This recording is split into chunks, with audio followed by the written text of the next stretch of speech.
আসসালামু আলাইকুম রহমতুল্লাহি ওবরকাতুহু।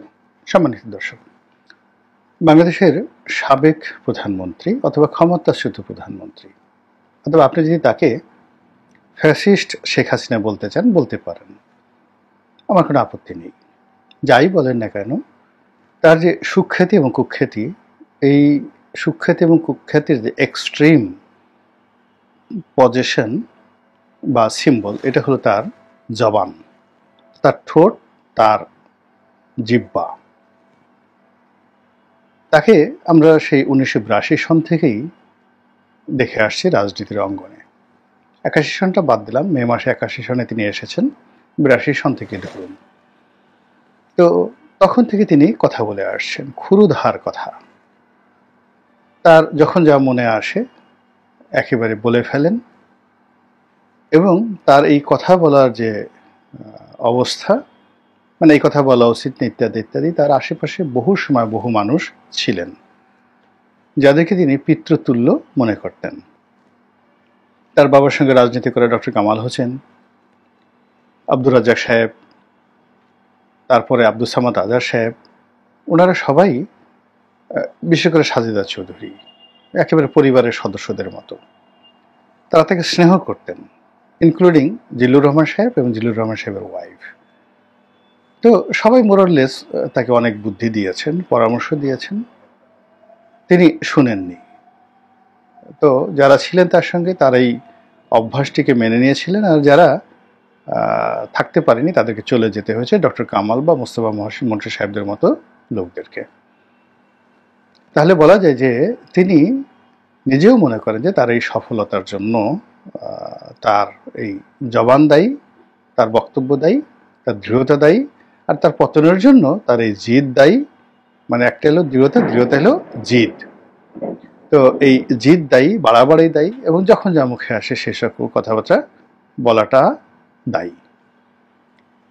তো এই যে তার যে অতিকথন এবং বক্তব্য দেওয়া, এটা নিয়ে তিনি বেশ কয়েকবার খোলামেলা কথা বলেছেন। তার বক্তব্যটা হলো যে মানুষ উত্তেজিত হতে ভালোবাসে, মানুষ চুপচাপ বসে থাকতে পছন্দ করে না। পাশাপাশি দুজন লোক, আমি এটা উনি বলেন নাই, আমি বলছি যে পাশাপাশি দুজন লোক বসে আসে চুপচাপ, দেখবেন যে বুড়া বয়স্ক মানুষ, কিন্তু একজন আর একজনকে কথা নাই একটা খোঁচা দিয়ে বসলো, কিংবা একটা গুঁতো দিয়ে বসলো অকারণে। অর্থাৎ এই যে চুপচাপ বসে আছে, এটা আমাদের বাঙালির স্বভাব নাই। এখানে অস্থিরতা থাকবে, উত্তেজনা থাকবে, এবং যারা এই অস্থিরতা এবং উত্তেজনা তৈরি করতে পারে তারাই জীবনে সফল হয়। এবং শেখ হাসিনা মোরালেস এই সকল কথাবার্তা বলে তিনি সফল হয়েছেন। তিনি বিরোধী পক্ষকে যাচ্ছে তাই ভাষায় গালাগাল করেছেন, অপমান করেছেন, অপদস্থ করেছেন, খোঁচা দিয়েছেন, আরও অনেক কিছু করেছেন। করার পরে তিনি বুঝতে পেরেছেন যে এটার ওজন কতটুকু, এটা কতটুকু লাভ দিতে পারে, তার ক্ষমতা কতটুকু, এবং সেই অনুযায়ী তিনি প্রথমে উত্তেজিত করেছেন, তারপরে একটা সেন্টিমেন্ট দেখেছেন, এরপর তিনি সিদ্ধান্ত নিয়েছেন ধীরে এবং সুস্থ। এবং সেইভাবেই কিন্তু যারা আমজনতা, তারা সাধারণত তার যারা সমালোচক, তাকে বলেছে ইটস এ মুখরা রমণী, একজন মুখরা রমণী, যা মুখে আসে তাই বলে। এরপর তার নাকটা বেশ অন্যান্যের চেয়ে একটু লম্বা। তো এইটা অনেকগুলো ব্যাখ্যা আছে, লম্বা নাকের, বা একটু বাঁকাও বটে, সামনের অংশ একটু বাঁকা বটে। তো এগুলোর জ্যোতির্বিজ্ঞানে ব্যাখ্যা আছে, এই ধরনের যারা মহিলা হন বা পুরুষ হন তাদের কতগুলো বৈশিষ্ট্য থাকে। তা আমরা সেই বৈশিষ্ট্যগুলোর যে ইতিবাচক দিক আছে সেটা চিন্তা না করে সবসময় বলেছি যে এই নাক, লম্বা নাক থাকা মানে এ প্রচণ্ড অহংকারী, উদ্যত, হিংসুটে, খোঁটা দেয়া মানুষ। তো এই বাংলায় মূলত তাকে নিয়ে ওইভাবে গবেষণা হয়নি যে কেন এবং কিভাবে একজন সাধারণ রমণী এত একটা দল আজকের দিন পর্যন্ত শক্ত হাতে চালাচ্ছেন। 2 নম্বর হলো যে তিনি তার প্রতিদ্বন্দ্বীদের মনে সেই 1982 সন থেকে আজ অবধি যে আতঙ্ক তৈরি করে ফেলেছেন প্রতিদ্বন্দ্বীদের মনে। যুগে যুগে অনেকে মরে গেছেন, অনেকে নাতি হয়েছে, পুতি হয়েছে, কিন্তু শেখ হাসিনা সম্পর্কে ভয়টা কাটেনি, এখন পর্যন্ত সমান তালে চলছে। এই হলো তার বৈশিষ্ট্য। তিনি ডান হাত দিয়ে ভালো কাজ করেছেন, বাম হাত দিয়ে মন্দ কাজ করেছেন, অথবা বাম হাত দিয়ে ভালো কাজ করেছেন, ডান হাত দিয়ে মন্দ কাজ করেছেন, অর্থাৎ একসাথে এক হাতে বাঁকা বাঁশের বাঁশরি আর এক হাতে রণতুর্য। তিনি কাউকে সম্মান করে দিয়েছেন, আবার একটু পরে পিছন থেকে গদি টেনে নিয়ে গেছেন। তো এই যে শেখ হাসিনা, সেই শেখ হাসিনা বাংলাদেশ থেকে তিনি চলে গেছেন। চলে যাওয়ার পর পরিবেশ পরিস্থিতি অনুযায়ী তিনি বেশ কয়েকবার কথা বলেছেন। প্রথমে তিনি কেন গেছেন তাকে জোর করে তাড়িয়ে দেওয়া হয়েছে, তারপর তিনি আবার আসবেন, আবার ভোট হবে ইত্যাদি নানা রকম কথা, যেটা গতানুগতিক সেটা বলার চেষ্টা করেছেন। তারপর তিনি নরম হয়েছেন, কান্নাকাটি করেছেন, অতীতের মতো করে বলেছেন যে আমার বাপ মারা গিয়েছেন, অমুক অমুক মারা গেছেন, আমাকে আর একটু হলে মেরে ফেলতো। তিনি মানুষের সেন্টিমেন্ট দেখার চেষ্টা করেছেন, কিন্তু দেখলেন যে না, ওইগুলোতে কাজ হবে না, ওইগুলোতে কাজ হবে না, তাকে দৃঢ়তা দেখাতে হবে এবং তিনি যে এখনো সিংহ বিক্রমে কাজ করেন সেই কথাগুলো মানুষকে বোঝাতে হবে। এবং এই কারণে তিনি একের পর এক বক্তব্য দিয়ে যাচ্ছেন, সেই দিল্লি থেকে বা কলকাতা থেকে বা অন্য যে কোনো জায়গা থেকে। তো এটা বাংলাদেশে যথেষ্ট অস্থিরতা তৈরি করছে এবং সেই অস্থিরতার ফলে দিল্লিতে অসন্তোষ দেখা দিয়েছে। কলকাতাতেও বিরোধী পক্ষ যারা রয়েছে বিজেপির, তারা বেশ বিরক্ত, এমনকি মমতা ব্যানার্জিও বিরক্ত। আর ডক্টর মোহাম্মদ ইউনূসের যে বিরক্তি, এটা এমন পর্যায়ে চলে গেছে যে তিনি যখন নরেন্দ্র মোদী সাহেবের সঙ্গে দেখা করলেন, তিনি একেবারে আলোচনার মধ্যে এটিকে তুলে নিয়ে আসলেন যে ভাই বা দাদা বাবু, আপনি ওনার মুখটা বন্ধ করেন, আপনি তাকে রাখতে চান রাখেন, অসুবিধা নেই, আপনার যেহেতু এত পছন্দ আপনি রাখেন, কিন্তু একটু সোপাটা বন্ধ করতে বলেন। কিন্তু নরেন্দ্র মোদী বলছেন যে আমি এটা পারবো না, এটা পারবো না। আবার এটাকে একটা ডিপ্লোম্যাটিক অ্যাঙ্গেলে নিয়ে এখন তিনি আল জাজিরার যে সাক্ষাৎকার, সেই সাক্ষাৎকারে ডক্টর মোহাম্মদ ইউনূস এটা প্রকাশ করে দিয়েছেন এবং এটা নিয়ে আমরা বাংলাদেশে নানামুখী জল্পনা কল্পনা কথাবার্তা বলে চলেছি। কিন্তু অবাক করার ব্যাপার হলো যে আল জাজিরা এই সাক্ষাতের পর শেখ হাসিনার জবান বন্ধ হয়ে গেছে।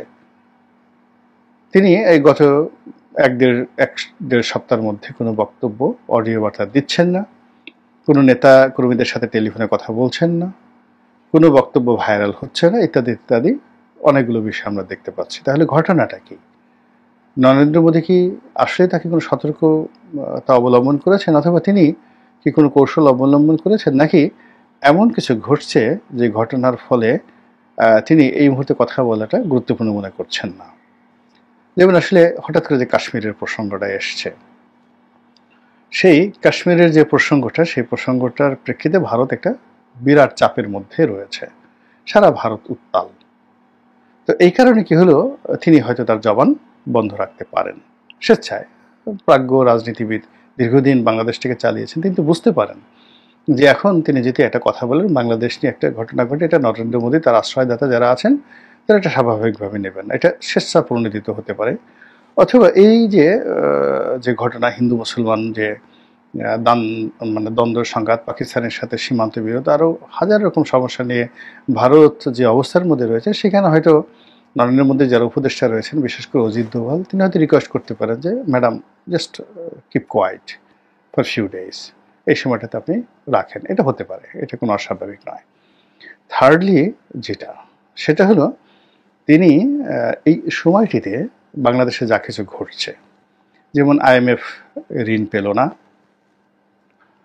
তারপর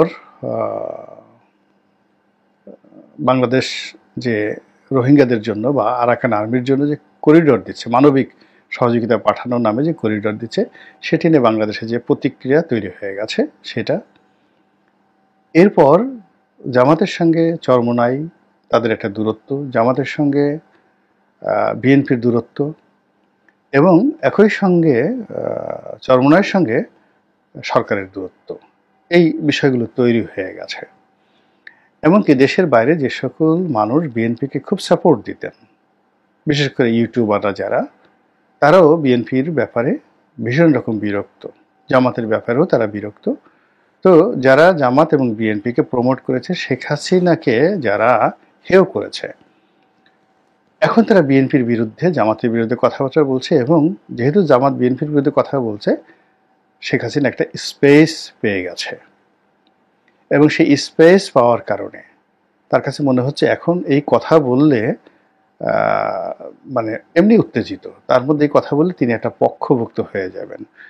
ফলে এখন বাংলাদেশে যে দেশের ভিতরে যে চতুর্মুখী সমস্যাগুলো তৈরি হয়েছে, অর্থাৎ ডক্টর মোহাম্মদ ইউনূসের অর্থনৈতিক সংকট, তারপরে তার সঙ্গে যে ডিপ্লোম্যাটিক করে যে সমস্যাগুলো চীনের সঙ্গে, ভারতের সঙ্গে, মায়ানমারের সঙ্গে হচ্ছে, তার সঙ্গে যে মিলিটারির যে কমান্ড, সেই কমান্ডের যে দূরত্ব, তার সঙ্গে বঙ্গবন্ধু ভবনের দূরত্ব, আবার তার সঙ্গে বিএনপির দূরত্ব, জামাতের সঙ্গে সে আগে সে দহরম মহরম একদম নেই বললেই চলে। তো সব মিলিয়ে যে একটা পরিবেশ পরিস্থিতি তৈরি হয়েছে, এই পরিস্থিতির কারণে পুরো মাঠ এটা আওয়ামী লীগের জন্য একটা স্পেস তৈরি করেছে, একটা ব্রিদিং স্পেস তৈরি করেছে, একটা সহানুভূতি তৈরি করেছে।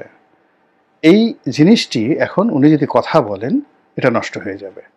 এখন যদি উনি ইউনূসকে গালি দেন, এবং এখন যদি উনি বাংলাদেশের যে কোনো একটা বিষয় নিয়ে কথা বলেন, এমনকি যদি উনি বলেন যে হ্যাঁ এখন ওই করিডোর দেওয়া হচ্ছে এটা তো ভালো না, আমি তো এটা বলেছিলাম, এই কথাটা ওনার জন্য ঠিক হবে না। এটা তার জন্য, চুপ থাকাটা তার জন্য এই মুহূর্তে আরো বেশি তার জন্য, তার দলের জন্য সুবিধাজনক হয়েছে বলে হয়তো তিনি মনে করতে পারেন। তো সব মিলিয়ে তিনি যে চুপ করে আছেন, এই চুপ করে থাকাটা তার জন্য কতটা স্বস্তিদায়ক, আমাদের জন্য কতটা স্বস্তিদায়ক সেটা পরের বিষয়, কিন্তু সরকারের জন্য এটা কিন্তু আমি মনে করি স্বস্তিদায়ক না, আর বিএনপির জন্য তো একেবারেই নয়। এর কারণ হলো এত একটা বৃহৎ শক্তি, 35% যাদের ভোট, এবং এই 35% ভোটের কে সাংগঠনিকভাবে গুছিয়ে আনার জন্য যে সংগঠন, সেটা এখনো বাংলাদেশে চলমান। 99% লোক, আওয়ামী লীগের লোক, এখন পর্যন্ত বাস্তুচ্যুত হয়নি, এলাকাতেই রয়ে গেছেন। আর শেখ হাসিনার যে কথাবার্তা, সেই কথাবার্তায় তাকে একবারও মনে হচ্ছে না যে তিনি হতোদ্যম হয়ে পড়েছেন, হতাশ হয়ে পড়েছেন, বরং তিনি যেভাবে লম্ফজম্প দিচ্ছেন, হুমকি ধামকি দিচ্ছেন, এবং তিনি যেটি বলছেন যে এই যে তিনি এবার যে সমস্যায় পড়েছেন, এই সমস্যা তার অতীতের যে কোনো সমস্যার চাইতে ছোট। তিনি ৭৫ 15 আগস্টের পরে যে সমস্যায় পড়েছিলেন, তারপরে বাংলাদেশে আসার পরে জিয়াউর রহমান সাহেবের মৃত্যুর পর তিনি যে সমস্যায় পড়েছিলেন, এরশাদ জামানাতে তার উপর সরাসরি গুলি করা হয়েছিল 2 বার, চট্টগ্রামে একবার, আর একবার হলো 32 নম্বরে ফ্রিডম পার্টির মাধ্যমে। ওই সমস্যা, যে সময়টাতে আসার পরে বাকশাল হলো আব্দুর রাজ্জাকের নেতৃত্বে, সমস্যা। মোস্তফা মহাসিন মন্টু যখন বিদ্রোহ করলেন এবং ছাত্রলীগের মধ্যে দুটো গ্রুপ হয়ে গেল, এটা তার জন্য খুবই বড় সমস্যা ছিল। তো সেই অবস্থায় তিনি মনে করেন যে আমি হেলিকপ্টারে করে ভারতে গিয়ে যেভাবে নিরাপদে ওখানে পৌঁছেছি, ইটস অ্যান অপরচুনিটি, আল্লাহ আমাকে বাঁচিয়ে রেখেছেন একটা বিশেষ কর্ম করার জন্য, একটা উদ্দেশ্যের জন্য তিনি বাঁচিয়ে রেখেছেন আমাকে। অতএব আমি যেহেতু মরিনি, তো কাজেই আমি বেঁচে থাকবো এবং আমার কর্ম আমাকে করে যেতে হবে। এই যে ট্রাস্ট অ্যান্ড কনফিডেন্স, এটা তার বিরোধী পক্ষের জন্য একটা অশনীয় সংকেত। আল্লাহ আমাদের সবাইকে হেদায়েত দান করুন এবং হেফাজত করুন। আসসালামু আলাইকুম ওয়া রাহমাতুল্লাহি ওয়া বারাকাতুহু।